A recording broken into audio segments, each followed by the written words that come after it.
Hello, everyone. Carter Krishnaiyer for the Florida Squeeze talking about Broward County today, which is my home county. And I've seen Broward County go in 2012 from the most Democratic county, most Democratic urban county, large county, county with over 750,000 people. In fact, Broward County's had over 1 million people since the 1970s. Um, the most Democratic county in the Southeast, large urban county. Mitt Romney only got 32% of the vote in Broward County, to being the 10th most Democratic large county in the southeastern United States in 2020, when Joe Biden was held under 65% of the vote. And I think this trend is accelerating, and it's probably going to be worse in a couple of weeks for the Democrats. And in fact, in between 2020 and now, we have had a gubernatorial election where Ron DeSantis got 42% of the vote in Broward County. That 42% is the highest percentage of the vote a Republican candidate for governor has gotten in Broward since Claude Kirk in 1966. So we're talking about new ground, new territory for Broward County. Trump in 2020 got the highest percentage of the vote for a Republican in Broward County since 1988, when George H.W. Bush carried the county by about 1,000 votes, and he carried the state by a much larger margin. So, in fact, Broward County was one of the most Democratic counties, was the second most Democratic county in the state in that election behind Gadsden. So, things are changing in Broward, and this goes back to our conversation about the exurbs stupid. So, what is happening in Broward County to turn it from the most Democratic county in the southeastern United States with a substantial population? The only counties that actually performed better than Broward in 2012 were very rural counties that were majority African American, like Gadsden here in Florida, and several counties in Georgia, a few counties in the so-called Black Belt of Mississippi. Those were the sorts of places we're talking about, but no urban county. Fulton County was less Democratic than Broward in 2012. Fulton County, which is Atlanta. Dallas County, which is Dallas, Texas, less Democratic. Arlington County and Fairfax County, less Democratic. Now they're all more Democratic. Mecklenburg County is more Democratic in Charlotte. Orange County, which is Durham, less Democratic in 2012, much more Democratic by the time we got to 2020. They'll all be more Democratic in 2024 than Broward. In fact, I think Broward may be less Democratic than Orange County in terms of urban Florida counties when we come to this election. So what's happened? Several things have happened in Broward County. First off, I think because Democrats have been in power in the county for so long, there's been a natural backlash among some long-term residents toward Democrats running everything in the county. The second reason would be demographic changes. While so many suburban areas in the United States, which is essentially what a lot of Broward County is, have become more liberal and have filled up, they've become more diverse. They've also really been overtaken by younger professionals. That is not the case in the Fort Lauderdale suburbs, or in really the kind of the suburbs of Miami, Fort Lauderdale, and West Palm Beach, in the Tri-County area. We'll talk about Dade and Palm Beach County in another episode of this. But the reality is that you have seen an outflow of younger professionals from Broward County, replaced by people who tend to have more money. Which is the way the suburbs developed in the 70s and 80s, which made them so conservative, by the way, and were rock-ribbed Republican areas throughout much of the country. And when we talk about the Atlanta suburbs, which are now trending heavily Democratic and have made Georgia a purple state, those were some of the most conservative places in the country in the 1990s. And while it's very stereotypical to say, oh, it was Georgia, there were a lot of Republicans who were Southerners who were racist, in reality, it was a lot of Northerners moving in to the Atlanta suburbs, in Cobb County and Gwinnett County in particular. Tons of people from the Northeast and the Midwest who had moved in there. to the point where they had 3 congressmen representing the Atlanta suburbs in the late 1990s, and none of them had a Southern accent. One of them, of course, was Newt Gingrich.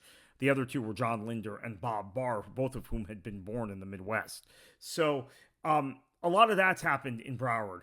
And then also, I think, as the Hispanic vote has increased, as the Hispanic percentage has increased, particularly in Southwest Broward, but now we're seeing this in Northwest Broward as well, in Coral Springs and Sunrise and Plantation, and we've already seen it in Weston, Pembroke Pines, and Miramar.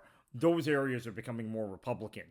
We're seeing a lot of Jewish residents that were very Democratic, were very kind of voted based on social issues and on social justice issues, either now get more conservative or hostile to the Democratic Party because of Israel, or move to Palm Beach County, where maybe they're becoming more hostile to Democrats because of Israel, or they're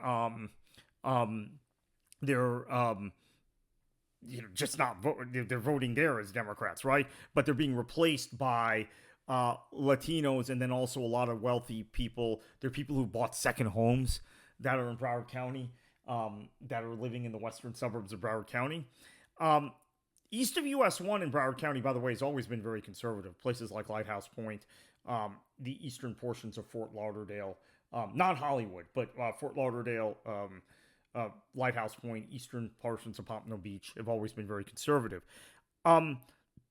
Something else I would point out, well, just finishing up on Jewish voters, I would personally say that Joe Biden, there are people who might want to dispute this, might want to challenge me on this, but I think actually Joe Biden has probably been the most supportive president of Israel of any U.S. president in history.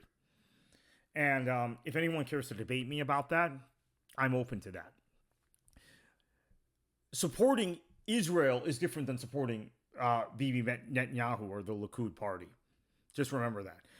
But unfortunately, in this day and age, our politics, we can't separate our politics from personality. And I think this is not just a problem in the United States and in Israel. I think it's a problem across the globe, quite frankly.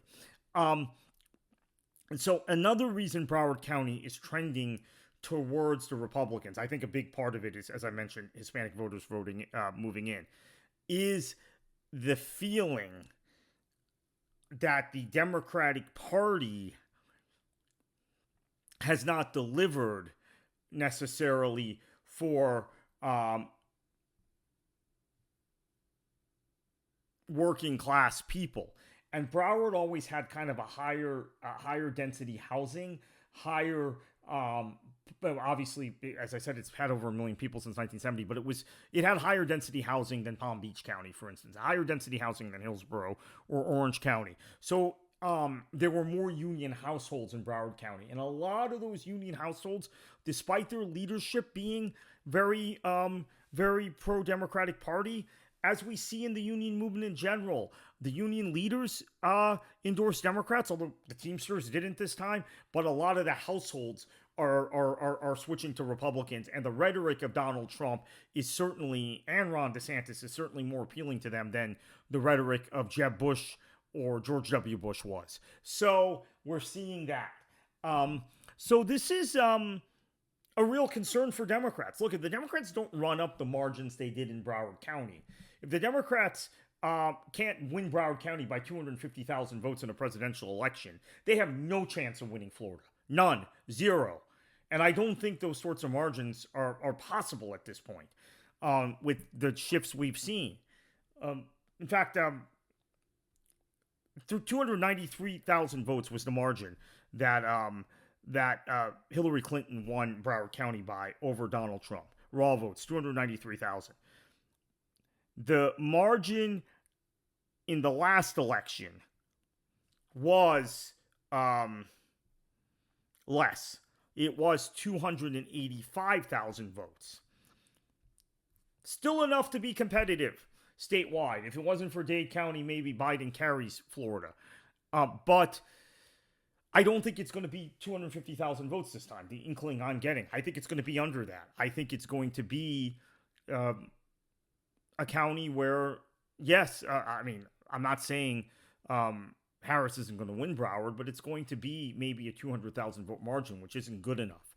Um, I mean, we see the trend line, and it's not good, and we see the demographic changes, and it's not good.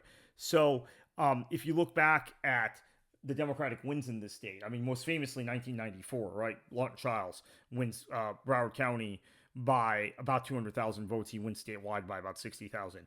I mean, even if you look at the ability for Barack Obama to carry Florida twice in 2008 and 2012, it was the margins in Broward County. The Broward County margins were higher than the statewide margins.